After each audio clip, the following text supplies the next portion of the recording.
Hi, we are live again. Happy Friday, everyone. Hello from London. Hello from the UK. London is still here. Um, Hi. I'm just gonna wait a couple of seconds for people to join and get the notifications. Hi, Joe. I hope you're well. Oh, so good to see you. And hi to the other Joe. We've got both Joes. I'm gonna bring Kemmy on in 1 second.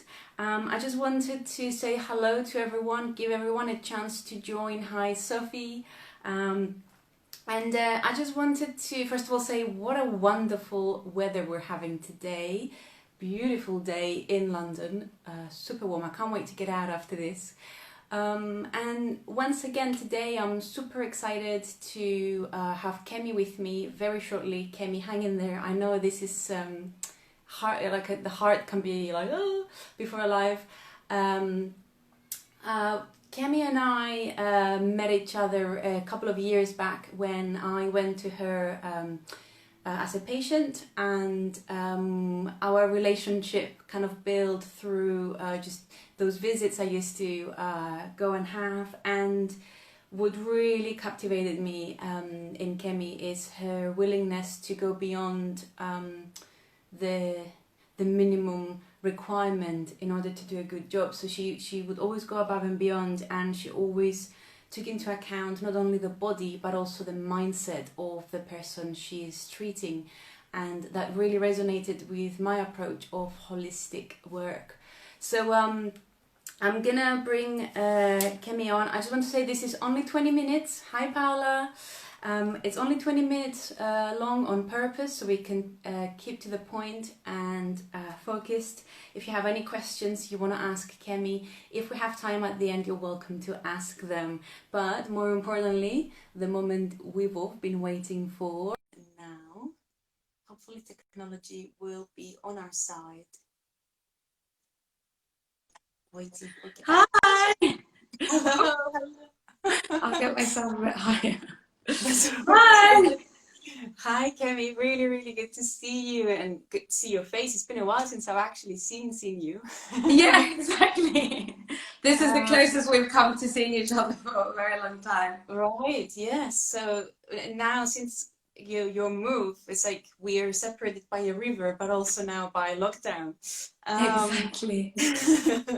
Hi to Felicity. So we're just gonna get chatted and get started. I mean, Mhm. and we'll see how it goes. Kimmy, obviously, I know part of your story, but some people might not know you.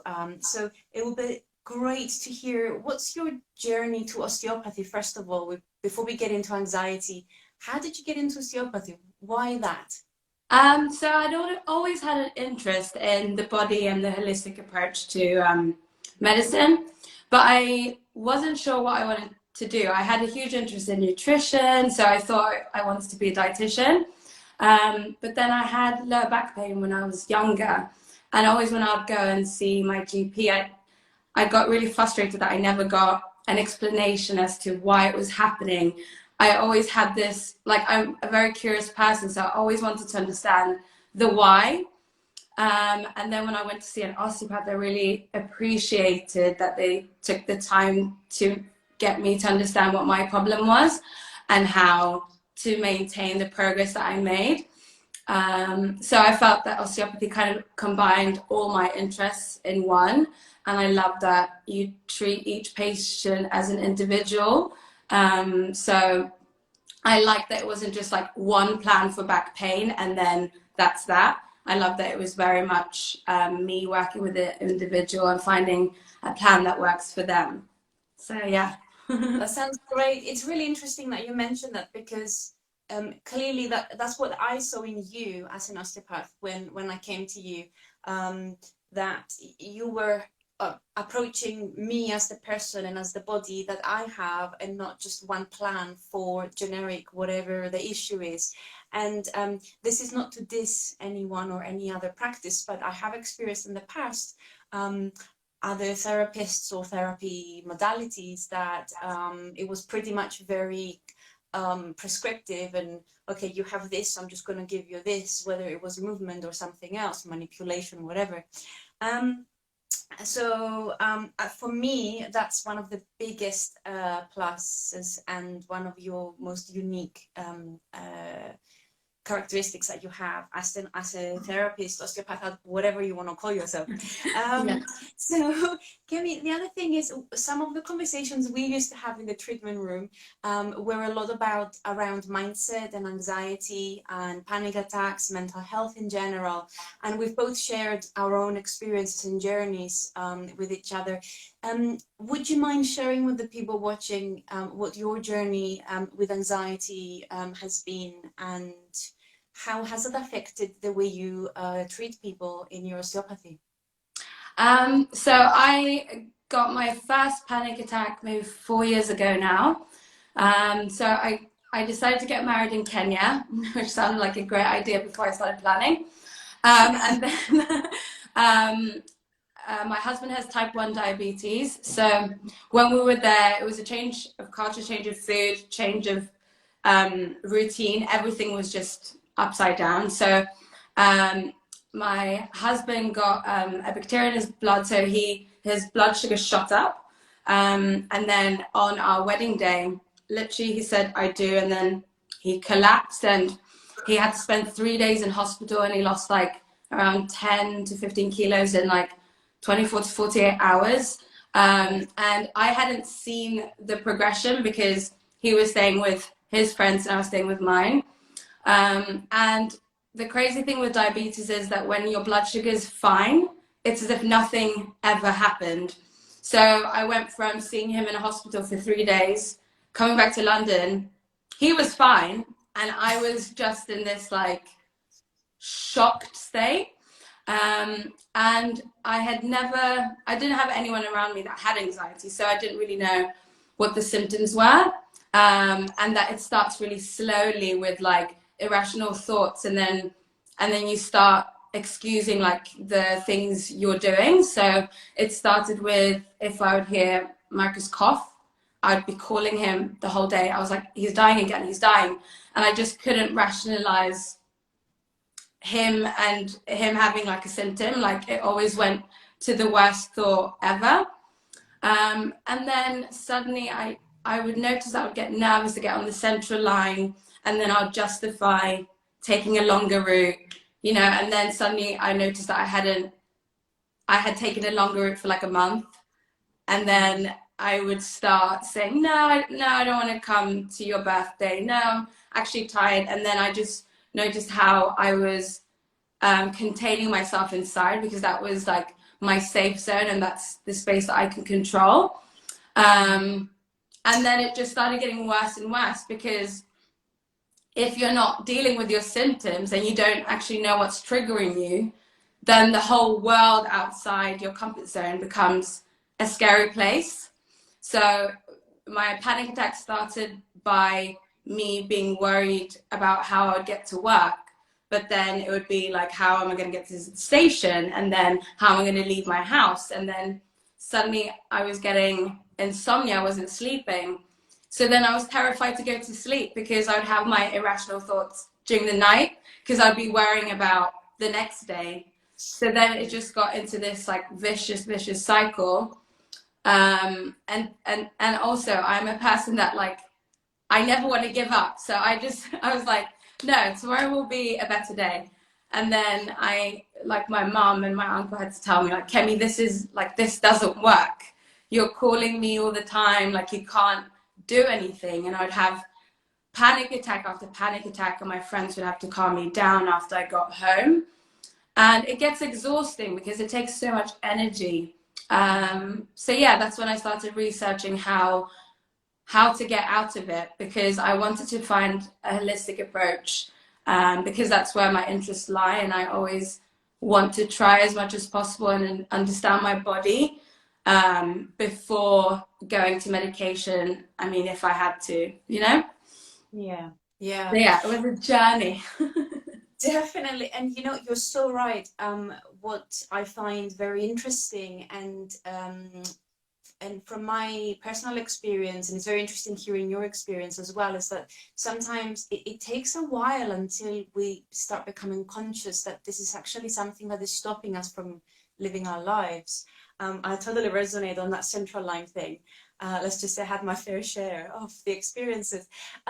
Kemmy, before we move on into how that kind of changed the way you treat people, do you have a rough idea, how long did it take you from the moment you've had that first experience at your wedding day, which I had no idea, by the way, bless you. How long did it take from that day until the day when you went, right, this is a problem, this is something I need to start researching, I want to find a solution? Roughly speaking, how long did that take?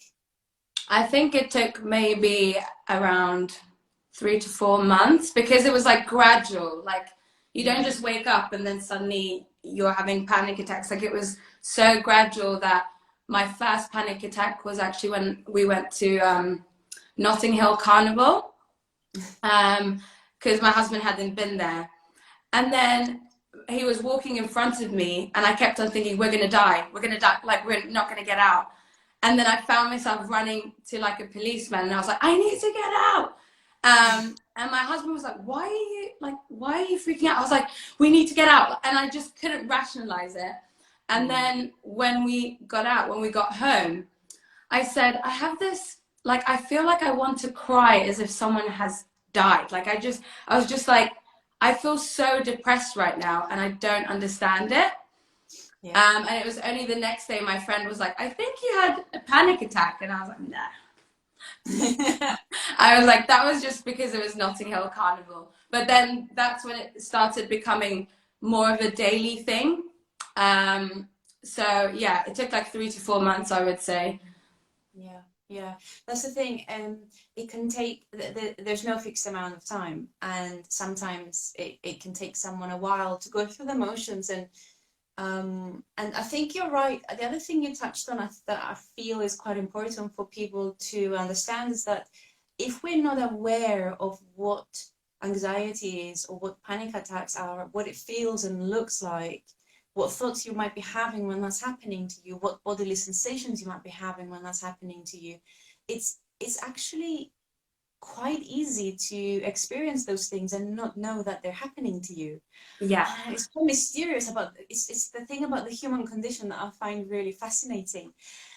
So moving on to so after that experience, were you an osteopath when you were experiencing that? Or okay, yeah. So how did that change things for you? How do you see people when they come into your practice now, and perhaps they're scared or are in pain, and they have that pain mentality, or maybe they're actually genuinely suffering from their experience of pain?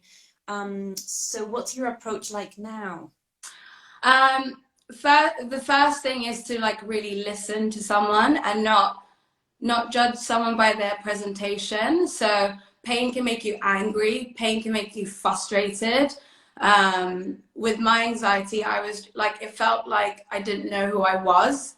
You know, I felt like my identity was totally different. And when you don't understand what's happening, you can come across like quite rude and angry to people. So I noticed that, like, now I look at people's body language a lot. So how are you speaking? Are you like overthinking? And are you really stressed when you enter my room? And then also asking them about their year, like has anything happened? Not just thinking about the physical symptoms, especially if someone has like neck pain or headaches. Then I always ask, like, do you grind your teeth? Do you clench your jaw? You know, because that's usually an anxiety symptom. I ask them about their job and like what their daily routine is, because it's usually found in people that are really like highly driven. So before I got anxiety, I didn't understand how it could present in someone that can look like they have their whole life together, and they're just shaking on the inside. So like that was really really big thing for me. And also looking at their diet, like if someone has digestive issues, that can be due to anxiety as well. So I learned that like an anxious presentation doesn't have to be similar to mine. It doesn't have to be, you know, shortness of breath or overthinking or not being able to sleep. It can be digestive issues as well. So really listening to their physical symptoms, but also combining like what their lifestyle is like and how they're feeling in general. What I really appreciated in you when I used to come to you was that you were very respectful of people's, I don't know, there was a sense of that you could understand what the person's boundaries are in terms of how much you're going to push and how much you're not going to push, in terms of how strong are you going to be with your treatment approach, and how gentle. And I mean, we both know that gentle doesn't mean ineffective, you know. In fact, gentle can be very powerful, and I think in my experience that's how my body responds better. But it's really interesting that you are taking into account the person's rest of their life, the other elements of their life. And once again, this is not about dissing other people, because I have, you know, I've found some incredible therapists over the years, but it's often the case that you walk into a treatment room, the person will ask you, okay, what's happening? What's the, you know, they focus on the symptoms. They tell you, okay, tell me what's the pain, what's the symptom, but then that's it, and then they just put you on the table and they do stuff to you. That's how Exactly, yeah. And the other thing that I found very interesting, and I'm going to mention it because maybe you forgot to mention it, and I think it's important, is that at the end of the session, you know, after a while, when you get to know the body, you give practical advice about what to do outside of the treatment room, movement wise, or kind of self massage, whatever it is. And that's another element that I actually haven't seen in many therapists. And as a Pilates teacher, I have clients who come to me, or new or current clients, who say, oh yes, I've been to physio, osteo, chiropractor, XYZ. They told me I need to stretch this muscle, but whatever, I don't know how to do it. Or they gave me a piece of paper that shows a diagram of how to do it, but they didn't actually show them how to do it correctly or effectively for their body. Because back to what you're saying, there isn't one size fits all, and even a simple stretch will be different in every person's body. So I'm just looking at my notes here to make sure that I haven't left anything. So we're very quickly running out of time, but I have two very important questions for you. So during the kind of the beginning of lockdown up to now, I know you've been treating people online. Now you're back to face. Yay. Yes. Have you noticed any trends, any reoccurring or new kind of issues or challenges that people have been experiencing at the musculoskeletal or kind of mindset level that you've had to work on during this period? Well, I mean, 2020 is highly emotional. Like, it's so intense. So I've had people that might be really anxious about being social again. So people that might have been doing quite well, like with their mental health, everything that's happening can be quite triggering. So there have been a lot of discussions of like, you know, you can still go out, but you can stay within your comfort zone. Like, you don't have to go to a restaurant, but don't start making excuses for not going out, because then it's going to get harder. So, you know, giving examples of like, just go out within your courtyard, or like don't give in to those thoughts that make you want to stay inside. And then I've had a lot of people with neck pain again, people that are anxious, or so many are working from home. So people might have not had the right setup to start off with, because we didn't know how long this was going to go on for. So there's been a lot of that as well. So it's been like upper back and neck, I would say, mainly. But also through my experience, I've really had a huge emphasis on making sure that, like, when you come to see me, it's a calming space. So having like plants that really filter the air, having calming smells with essential oils, using products that are good for your skin and for your body. So I try as much as possible that, like, when you come to see me, you'll associate the smells and the sounds with something that centers you and brings you back to the present. So I've talked a lot about that with people, and then just trying to build like a routine like that you can maintain during your day, because I think a lot of people have struggled with not having any purpose. I mean, I think I watched everything on Netflix. I was like, Yeah, no, me too. Yeah. and then I baked and baked and baked. So I think people have struggled with like not having purpose, especially if you're furloughed and you're not working from home. So I've had a lot of discussions of like trying to still have a routine that fits within your day so that you feel like you're getting up for something, you know? Yeah, that's a very, very good point.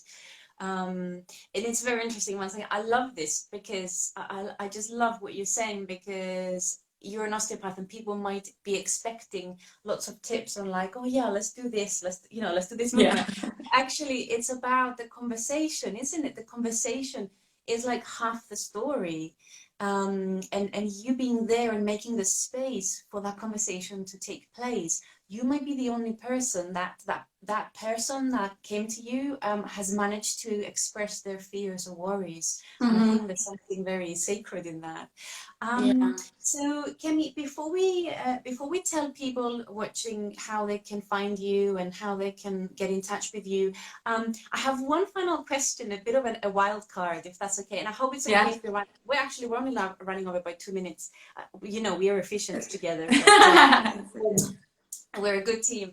I wanted to ask you if, so for the people who are watching and listening, how can they make the best out of their osteopathy session? So could you give me an example of 1 or 2 questions that they can use to ask their osteopath or the person treating them to kind of help them get the most out of their experience? Does that make sense? Yeah. So I would say like making sure that you understand like your diagnosis. You want to leave feeling that you know that there's a plan. So I don't like talking at my patient. Like I want us to feel like a team. So having the understanding of why you're coming to see me, knowing how many sessions you're going to have, or like knowing that there's a plan in place and that you're on the same page with the person treating you, making sure you feel comfortable. So be vocal about what your comfort level is. Everyone doesn't like adjustments or a lot of pressure. Don't be afraid to say if that's not what you are comfortable with. Your osteopath should be able to tailor the treatment to you and what your comfort level is. So there's always a place to start, and talking and being open is part of it, because then you can kind of understand where to go from there. So making sure that you feel comfortable and that you understand what's happening, and any advice that you are given, make sure that it makes sense to you and that you understand why it's of value to you, I would say. Yeah. Yes, exactly. I'm into that because I mean, to be honest, I'm someone who, okay, I'm a Pilates teacher and I understand certain terminologies and whatever. But even when I walk into a treatment room, I become a patient. Yeah. I'm not the Pilates, so even if you're someone who might understand fancy words or diagnosis, when you're in the room, like for example, I am thinking, oh my God, okay, I don't want to make them late for their next appointment, so I better shut up and just let them get on with their job, Yeah. And that's not helpful, because like you said, it's important for the person receiving the treatment to be in a collaboration with the therapist. So, especially because it's your body, right? well, most of the times. But that's the thing, we forget. But actually, you made a huge point here. Isn't it funny though? We could have another live on this. Oh, I think Yeah, let's do it. because it's that thing where sometimes when people go for treatment, they just lie on the couch or on the treatment bed, and they're just like, just fix me, do stuff to me. And sometimes that can be a bit of a passive approach to overcoming your challenges. And it's almost like you're giving the responsibility of your body and your well-being to the therapist or the therapist, all those people. Yeah. But that could take us another half an hour of wonderful conversation. I think we'll save that for next time. Kemmy, we're coming up towards the end. Thank you so much for giving up your time to Thanks for having me. No, it's an absolute honor. So, Kemmy, for people who are watching, what do you want them to do if they're interested and they want to get in touch with you or kind of stay in touch with what you're doing? Where do they find you? How can they get in touch? So I started my company Holistic Impact at the beginning of this year. And I have a link in my bio where you can read about me and my experience, and you're also able to book me through my link. I'm based in East London. And if you have any questions about anxiety or you want to know the tools that I use, feel free to send me a message. But I think you're going to write some of my information in the description as well. So, yeah. So yes, I will put the information in the video's description below, in the replay, and also am I right in thinking now you're seeing people face to face, but you're also offering online treatments still? Yes. So I'm doing online consultations and functional rehab as well. So if you just want stretches or you're just finding that you're having upper back pain while you're working, like if you just need some quick advice, I'm doing online consultations as well. And with face-to-face, following all the PPE guidelines as well. So yeah, I have everything set up now. Awesome. Kemmy, thank you so much, and thank you to those who joined us live or watching the replay. And I think we have a theme for the next time. Yes, yes. Thank you for having me. Thank you. Have a good weekend. Bye-bye. Bye.